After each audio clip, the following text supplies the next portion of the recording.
പിന്നെ 12ാമത്തെ കേസാണ് ഞാൻ അത് കൊണ്ടുവരുന്നത്. ഇത് നോക്കി.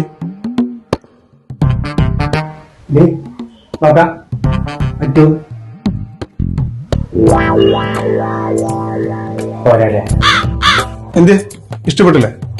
ആള് നല്ല സ്മാർട്ടാണ്, എഞ്ചിനീയറാണ്. വീട്ടിലാരൊക്കെ ഉള്ളത്? അവിടെയാണ് ടെസ്റ്റ്. ഒരു ഡിസ്റ്റർബ് പോയി. ഫാദർ പരേതനാണ്, പിന്നെ ഒരു മദറും ഒരു സിസ്റ്ററും, പിന്നെ അവനും. സുഖല്ലേ? കളവൊന്നും ഞാൻ പറയില്ല. ഇട്ട് മൂടാലും മുതലുണ്ട്. സിസ്റ്ററെ കെട്ടിച്ചു കഴിഞ്ഞാ പിന്നെ ഒറ്റക്കല്ലേ?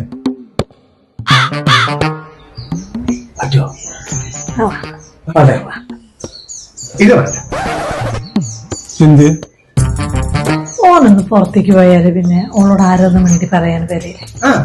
അതിനിപ്പോ ആരും മുണ്ടി പറയല്ലേ? ഇപ്പൊ വൈഫൈ ഇല്ലേ? കാലം മാറിയില്ലേന്ന്.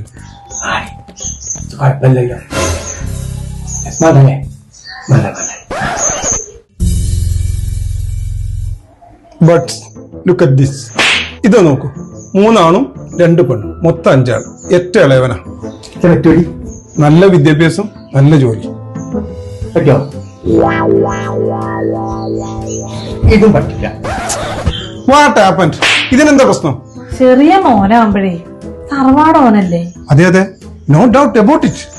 അങ്ങനത്തെ ഒരു തറവാട് ഈ പഞ്ചായത്തിലുണ്ടാവില്ല.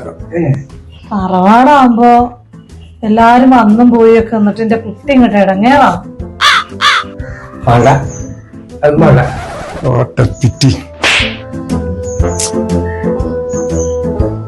ഇത് നോക്കിയാണ്. ശരിയുണ്ടല്ലോ. ഓവർ വെളുപ്പാലേ. രസമുണ്ട്. പിന്നെ അതുമല്ല, എന്റെ കുട്ടി മൂത്ത മാനാന്നല്ലേ പറഞ്ഞേ? അപ്പൊ മൂത്ത മരുളാകുമ്പോഴേ ഉത്തരവാദിത്തം കൂടുതലായിരിക്കും. അത് ഭയങ്കര ബുദ്ധിമുട്ടാണ്. ഉപ്പയമ്മക്കല്ലേ? ഉപ്പയമ്മൊക്കെ ഉണ്ട്. അവർക്ക് എന്തെങ്കിലും വയ്യായി ഉണ്ടോ? പാപ്പാക്ക് എന്താ ചെറിയ ഷുഗർ എന്തുണ്ടെന്ന് തോന്നുന്നു. അല്ലാ, എന്നാ തീരെ വേണ്ട. എന്റെ കുട്ടി ചപ്പാത്തി ഉണ്ടാക്കിയിട്ട് കുഴങ്ങും. അതിനെന്താണ് നമ്മുടെ നാട്ടിൽ എത്ര കാലം ചപ്പാത്തി തമ്മിൽ അത് പറഞ്ഞ പോലെ വാണ്ടകള്. അത് മാറ്റേട്ടാ. പിന്നെ ഡിമാൻഡ് വേണം, വേണ്ടെന്നല്ല. ഒരുമാതിരി ഡിമാൻഡ് ഉണ്ടാവരുത് കേട്ടോ. എന്തൊക്കെ ഡിമാൻഡ്? വെളുത്തത് പറ്റില്ല, കറുത്ത പറ്റില്ല, ചോന്നത് പറ്റില്ല. നീ മേലില് നിങ്ങളെ പെണ്ണിന് ചെക്കനെ ചോദിച്ചു വിളിക്കരുത്. മനസ്സിലായോ?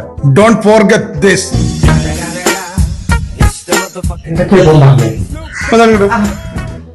പിന്നെ നിങ്ങൾ ഗൂഗിൾ പേക്ക് ഞാൻ ഒരു 50 റുപ്യ അയക്കണം. ആ പൈസ കൊണ്ടേ ഈ മീശ ഒന്ന് എടുത്ത് കളഞ്ഞോണ്ടിട്ടോ. ഇത് നിങ്ങൾക്ക് ആവശ്യമില്ല. അല്ല, ഓൾ നിങ്ങളെ കിട്ടിയതോ അതോ നിങ്ങൾ ഓളെ കിട്ടിയതോ? എന്തൊരാണും പെണ്ണും കേട്ടോ അത്.